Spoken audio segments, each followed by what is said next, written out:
Welcome to This Week in Vegas, a bettor's view. I'm your host, Marco D'Angelo, joined by my partner in crime, Vegas runner.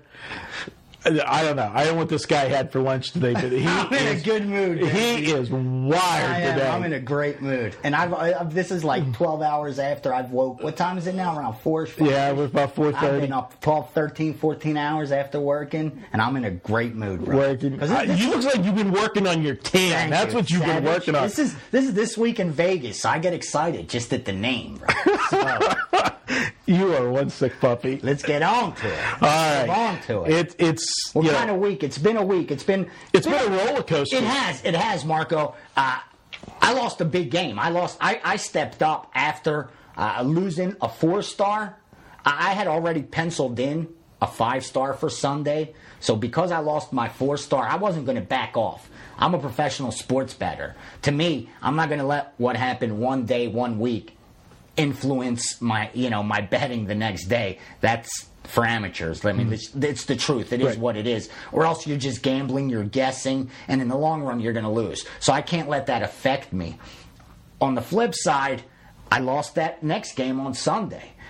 Somehow, when the week was over, I came up units ahead, and I'm, doing well overall for the year. But with that said, I've lost a couple big games as far as 5-stars go in a row, not counting futures, which I nailed, and you get better payout odds. Mm-hmm. But the bottom line is, when I've stepped up to make a 5-star, straight bet, it hasn't gone my way.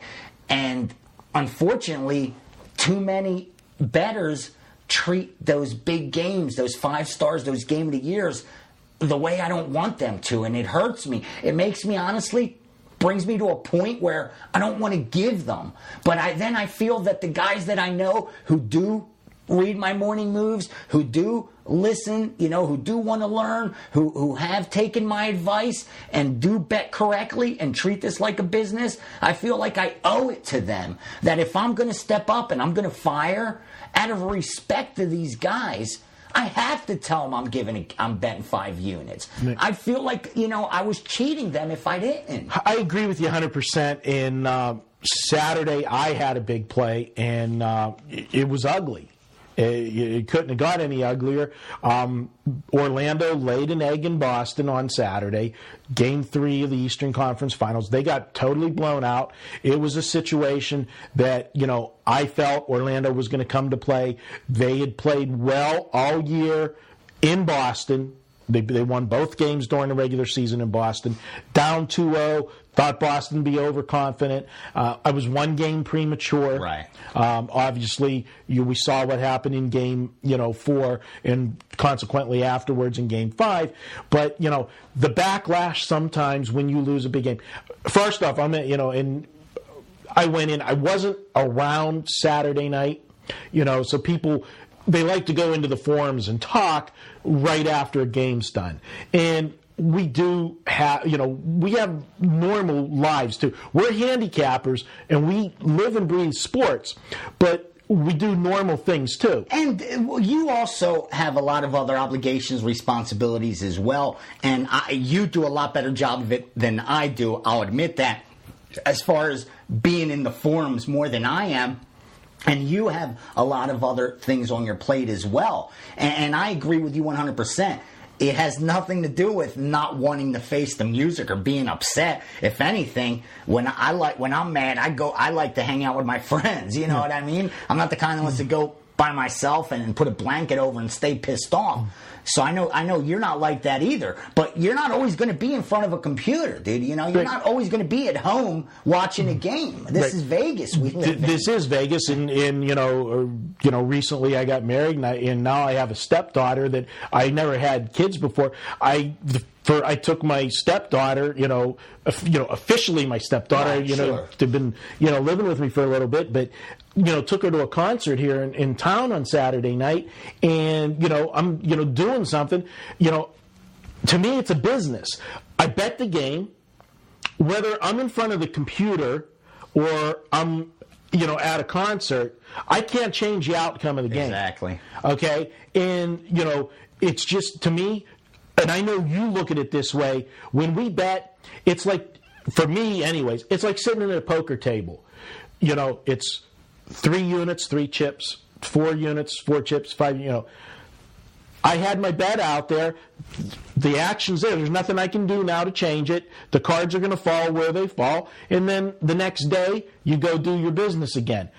I learned a long time ago, and it's something that we preach. And it sounds like lip service, but really, if you can't get past this hurdle, you've got no shot of being a professional sports bettor. I agree. If you cannot learn how to lose, you will never learn how to win successfully. Because it's a mathematical certainty in this market, in this racket, you're going to have losing stretches no matter how good of a handicapper and professional sports bettor you become, no matter how efficient, no matter how high of a win percentage you have, you're going to have those stretches. That's a mathematical certainty. But more importantly, what people don't understand is games of the year are labels. They're labels that the industry has already established years before I got involved, possibly years before you got involved, maybe not, you've been around longer than I have. And what they signify is that the handicapper loves this game. His work, his information, his sources have come to the conclusion that it's worth making a bigger bet than his regular bet. It has a higher percentage of probability. Exactly. But as a professional bettor, you understand that it also has the possibility of losing. Even a 70% chance means it's going to lose 30% of the time. So you bet with that in the back of your head. Even though none of us go in thinking we're going to lose, I never make a bet with the confidence that I can't lose, right? Because or else I'd be betting everything I own. Why wouldn't I? Why wouldn't I want to liquidate every asset I have and bet it to double my money?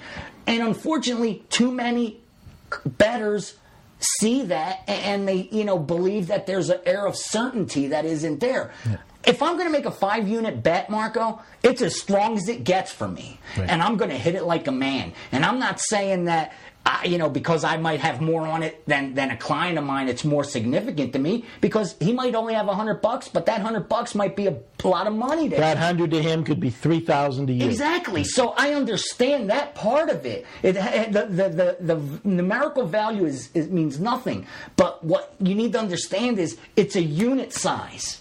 That's it. Right.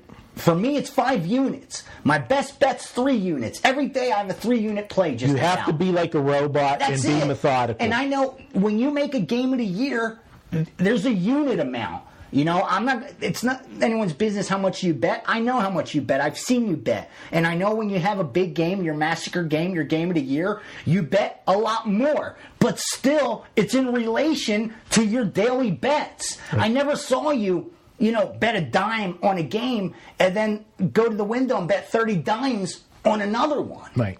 That's what I'm trying to say. And that's where people get in trouble. Yeah, it has a higher probability, like you said, and they should win more than they lose. But with that said, you're still going to lose. And if you don't approach it with that in the back of your head, you're going to lose your bankroll. And I can't help stop that from happening. And the last thing, and we got about 30 seconds here, I'll wrap it up. It doesn't matter if you lose a game by a point or you lose it by 20 points. It drives me insane where somebody says, how could you make that call? Yeah, they lost by 30. You're not even close. Yeah, what does it matter? You lost the bet. Whatever happened during the game, the team quit, whatever, you can't control that. They fell behind and a score gets thing. But if it's that closed-mindedness that prevents people from moving forward, and but we're here to teach. No one wants them to win more than we do, dude. And that's what I said. If my games of the year are going to hurt people, I would rather never put one out again. But I feel an obligation to the guys that I know are doing this right. If you're betting it big, you got to tell them you're betting it big. Hey, this has been This Week in Vegas. He's Vegas Runner. I'm Marco D'Angelo, the pale white guy, I guess. We'll be back next week. You can always download and listen. Check all of our podcasts out at iTunes. We'll talk to you next week. Have a great week, guys. Cash some tickets.